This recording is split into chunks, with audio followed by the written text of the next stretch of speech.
환자분이 병원에다가 나랑 같이 보험 사기 해서 나 보험금 많이 받게 해줘. 그럼 나 이 병원에서 임플란트 할게. 이걸 대놓고 요구하시는 거죠. 근데 이러면 절대 안 돼요. 그리고 이런 거에 대한 요구를 절대 병원에서 수락해 주시면 안 돼요. 그 이유에 대해서 지금부터 알려드리도록 하겠습니다. 안녕하세요. 진아스토리의 진아입니다. 네, 오늘 너무 오랜만에 이렇게 영상을 켰는데요. 여러분들과 함께 공유하고 싶은 이야기가 있어서 오랜만에 카메라를 켰습니다. 조금은 무거운 내용의 얘기가 될 수도 있는데 병원에 종사하시는 분들 그리고 의사 선생님들 혹은 병원을 찾으시는 많은 환자분들이 다 알아야 하는 내용일 것 같아서 이렇게 제 채널에 영상으로 기록을 남겨볼까 해요. 무슨 내용인지 궁금하시면 영상 끝까지 함께 해주세요. 얼마 전에 진아가 근무하는 병원의 원장님이 톡으로 어떤 내용 하나를 공유해 주셨어요. 그래서 그 내용을 보니 어떤 경찰서에서 공문이 온 거예요. 이렇게 조명 때문에 잘 안 보일 것 같기도 한데요. 경찰서에서 공문 하나가 왔습니다. 그래서 순간 우리 병원이 뭔가 문제가 발생이 됐나? 그래서 어떤 수사가 시작이 됐나? 라는 거에 대한 살짝 두려움? 그래서 이제 이걸 읽었는데요. 봤는데 수사 협조 의뢰 공문이었어요.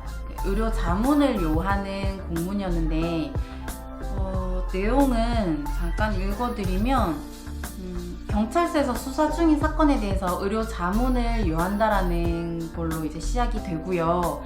자문 의뢰사항은 치과의원에서 치조골 이식술에 대한 의료 자문이었어요. 요즘 환자분들이 이제 가입되어 있는 보험에 치조골 이식술을 하면 뼈 이식을 하는 거죠. 뼈 이식을 하면 그 수술 행위에 대해서 얼마의 비용을 받을 수 있는 그런 보험 담보가 있어서 혹시나 임플란트를 하는 경우에 환자분들이 요구하는 사항들이 있습니다. 첫째, 뼈 이식 들어갔다고 진단서 적어주세요.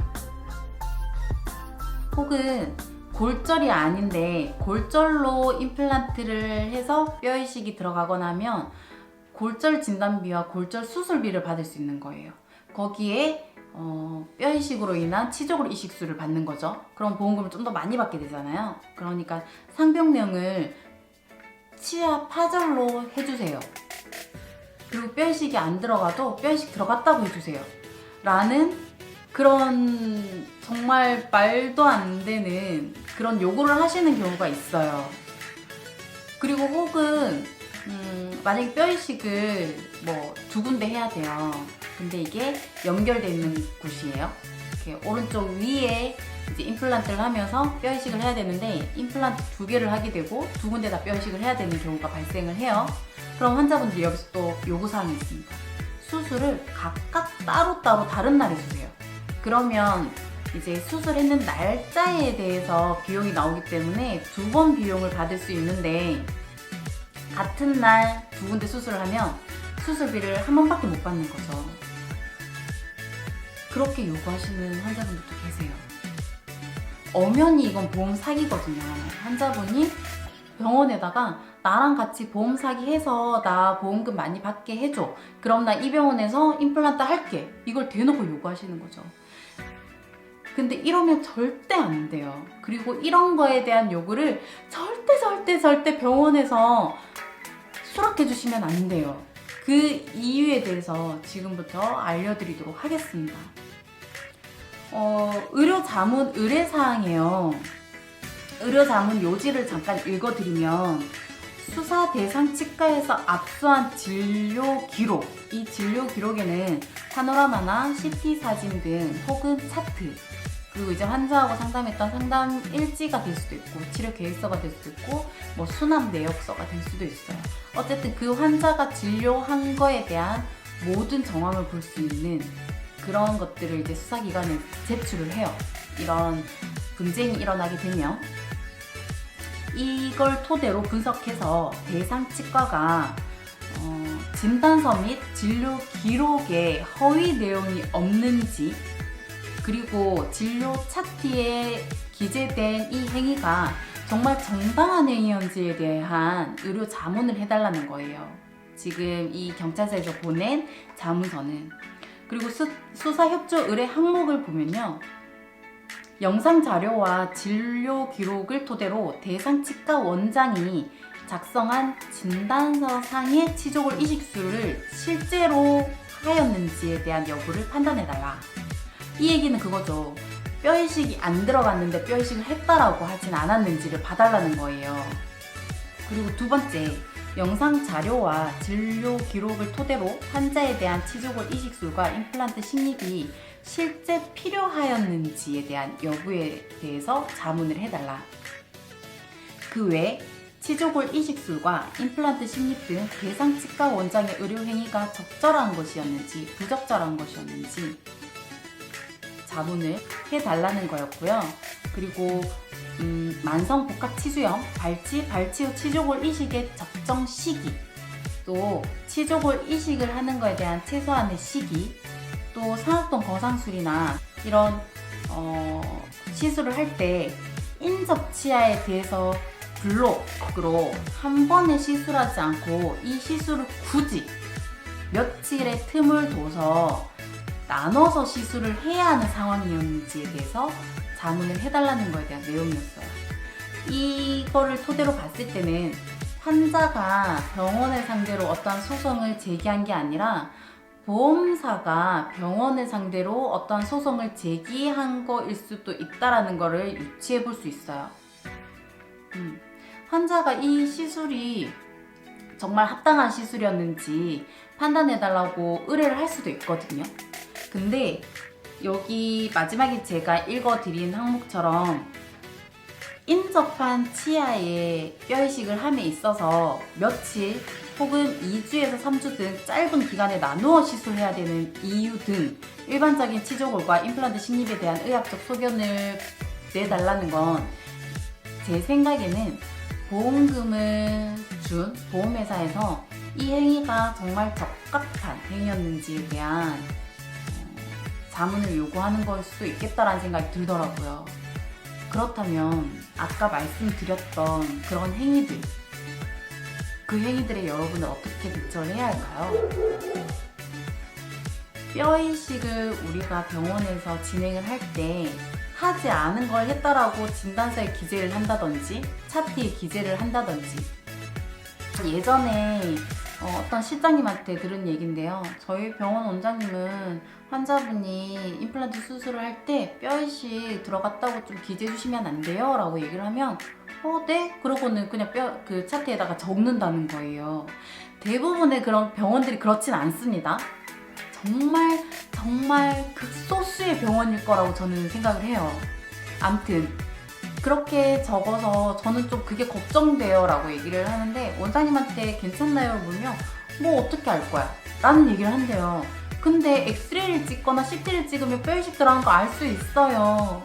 환자분들 병원에 그거 요구하시면 안 돼요. 그리고 병원에서도 그거를 받아들이면 안 돼요. 요구를 했는데 받아들인 데가 있으니까 자꾸 요구를 하는 거거든요.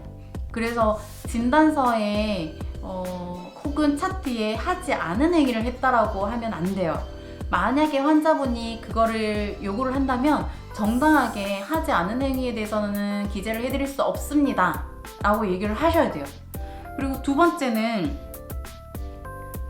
뼈이식을 할 때 환자분들이 뼈이식을 나눠서 해주세요. 같은 부위에 수술을 하는데 오늘 여기 해주고 일주일 있다가 요 옆에 해주고 이런 식으로 나눠서 해주세요 라고 요청을 하는 경우가 있어요.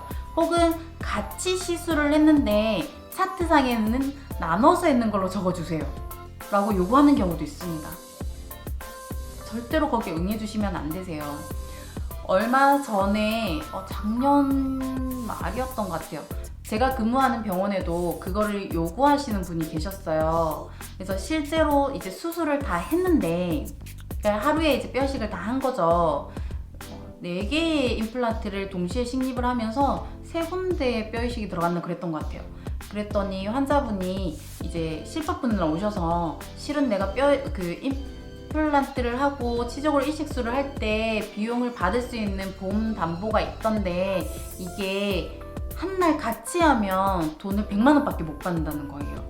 근데 나눠서 시술을 하면 각각 다 받을 수 있는 거죠. 그리고 만약 뼈 이식이 3군데 들어갔으면 나눠서 3번에 걸쳐 수술했다고 하면 300만 원을 받을 수 있는 거예요. 그럼 환자분 입장에서는 나눠서 해달라, 서류를 그렇게 작성을 해달라 할 수 있죠. 근데 이제 그걸 안 됩니다 라고 말씀을 드렸더니 몇 날 며칠 이제 뭐 며느님분도 전화 와서 왜 안 되냐, 다른 병원 해주는데 왜 안 되냐, 뭐 그런 얘기를 하시더라고요. 그래서 이거는 법적으로 엄연히 하면 안 되는 거기 때문에 해드릴 수 없습니다 라고 이제 말씀드리고 종료된 적이 있는데, 대부분의 치과가 그렇게 하시겠지만 혹시나 환자분의 편의로, 그리고 우리 병원에서 그렇게 해주지 않으면 다른 병원에서 가서 임플란트를 할까봐, 그래서 그 정도는 환자분의 편의로 약간 배려 같은 마음으로 그렇게 해준다라는 생각을 하고 계시는 원장님들이 계시다면 이 영상을 보시고 이게 경찰 조사, 이건 형사소송법이거든요. 형사소송으로까지도 연결되었을 때 병원에 큰 타격이 받을 수 있는 부분이라는 거를 인지하시고 꼭 그렇게 하시면 안 된다라는 거를 조금 머리에 이렇게 딱 박아놓으셨으면 좋겠어요. 그리고 환자분들도 병원에 그걸 요구하지 않으셨으면 좋겠고, 제가 들었던 얘기 중에 좀 가장 그랬던 게 보험회사 설계사분이 이거 날짜 다르면 돈 그때그때별로 받을 수 있다고 병원에다가 요청해보라고 했어요 라는 얘기를 하시는 분도 있어요. 설계사 하시는 분들도 병원에 그렇게 요청을 하라고 얘기하시면 안 되세요. 우리 건강한 병원 문화, 건강한 보험 문화를 만들기 위해서 정말 법으로 정해져 있는 거는 제대로 지켜가면서 그렇게 했으면 좋겠어요.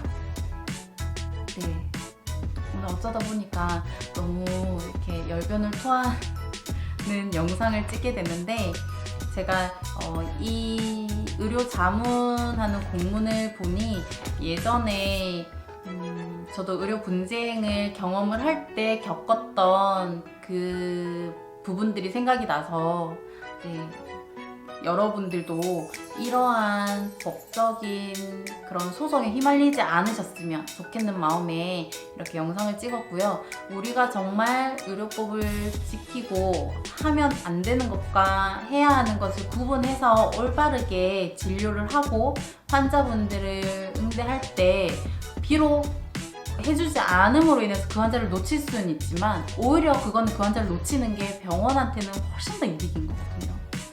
정말 제대로 된 의료를 행하고 의료 서비스를 행하고, 그리고 환자도 올바른 것을 병원에 요구하고, 그렇게 서로서로 얼굴을 붉히는 일이 없었으면 좋겠습니다. 오늘 이 얘기가 너무 하고 싶었어요. 병원에 종사하시는 분들이 감정적인 소모를 참 많이 하시는데요. 하면 안 되는 것들을 요구당했을 때 그거를 노라고 대답을 했을 때 상대방은 왜 안 돼? 이런 컴플레인으로 돌아오니까 거기에서도 마음을 되게 많이 다쳐요. 그래서 우리 서로서로가 조금은